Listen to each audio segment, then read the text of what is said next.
స్వాగతం, సుస్వాగతం. ఎప్పటికప్పుడు చూస్తూనే ఉండండి లైవ్ అప్డేట్స్. చదువుతున్నది సురేష్ నాయక్. కొండపల్లిలో పర్యాటక రంగ అభివృద్ధికి కృషి. మైలవరం ఎమ్మెల్యే వసంత కృష్ణప్రసాద్. ఎంపీ అధికారులతో కలిసి వివిధ ప్రాంతాల పరిశీలన. ఎన్టీఆర్ జిల్లా ఇబ్రహీంపట్నం, కొండపల్లి, నవ్యాంధ్రప్రదేశ్ రాజధాని అమరావతిలో అతి సమీపంలో ఉన్న కొండపల్లి, ఇబ్రహీంపట్నం ఏరియాలలో పర్యాటక రంగ అభివృద్ధికి కృషి చేస్తున్నట్లుగా మైలవరం ఎమ్మెల్యే వసంత కృష్ణప్రసాద్ వెల్లడించారు.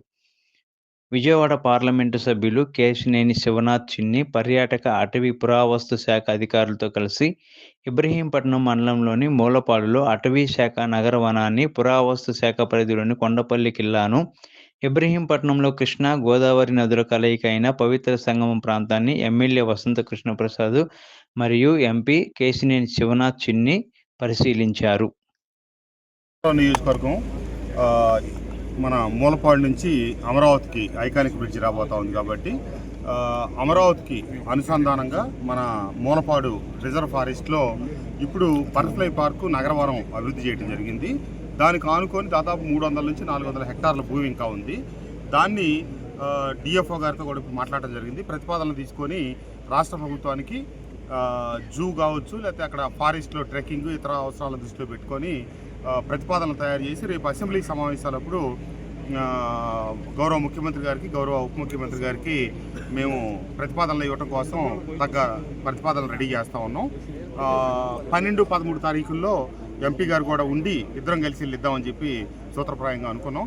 అట్లాగే కొండపల్లి పోర్టుకి సంబంధించి కూడా దీని బాధలు, దీని కష్టాలు వర్ణాతీతం. ఓ పక్క రహదారికి సంబంధించి వీటీపీఎస్ బూడిద చెరువు వల్ల వచ్చే కాలుష్యం, రావటానికి పడుతున్న ఇబ్బందులు, ఇక్కడ డిపార్ట్మెంటల్ పరంగానే నిధులు లేకపోవటం వల్ల పాపం ఆ డిపార్ట్మెంట్ వాళ్ళు పడుతున్న ఇబ్బందులు, రోజువారీ చిన్న చిన్న కార్యకలాపాలు చేయించాలన్నా లేకపోతే రిస్టోర్ చేయాలన్నా కూడా వారి దగ్గర ఏమాత్రం నిధులు లేని పరిస్థితి. నేను గతంలో శాసనసభ్యుడిగా ఉన్నప్పుడు అప్పుడు వాణిమోహన్ గారు ఆ అభ్యర్థన మేరకు ఎస్డిఎఫ్ ఫండ్స్ నుంచి 10 లక్షల రూపాయలు ఇస్తే ఈ రోడ్డుకి లైట్లు పెట్టడం జరిగింది. కానీ కాలక్రమంలో మళ్ళీ దెబ్బతినిపోయినాయి. ఈరోజు సాయంత్రం లేజర్ షో చూడాలంటే గత తెలుగుదేశం ప్రభుత్వ హయాంలో 14 నుంచి 19 వరకు దాదాపుగా 6 కోట్ల పైసలకు నిధులు మంజూరు చేసి ఇక్కడ లేజర్ షో కావచ్చు ఇతరత్ర పెద్ద ఎత్తున అభివృద్ధి చేశారు. కానీ తర్వాత మీ అందరికీ తెలుసు అన్ని చోట్లలాగానే ఇక్కడ శీతకన్ను వేసి నిధులు లేకపోవడం వల్ల ఇబ్బంది జరిగింది. ఇప్పుడు ముఖ్యమంత్రి గారి దృష్టికి ఈ విషయాలన్నీ కూడా రేపు అసెంబ్లీ సమావేశాల టైంలో ప్రతిపాదన పూర్వకంగా ఇస్తాం.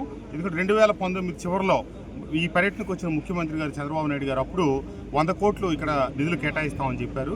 దురదృష్టవశాత్తు ప్రభుత్వం మారిపోయిన తర్వాత ప్రయారిటీస్ మారిపోయినందువల్ల ఆ ప్రతిపాదనలన్నీ వెనక్కి తప్పకుండా మళ్ళీ ముఖ్యమంత్రి గారి దృష్టిలో ఆ విషయాలు పెడతాం.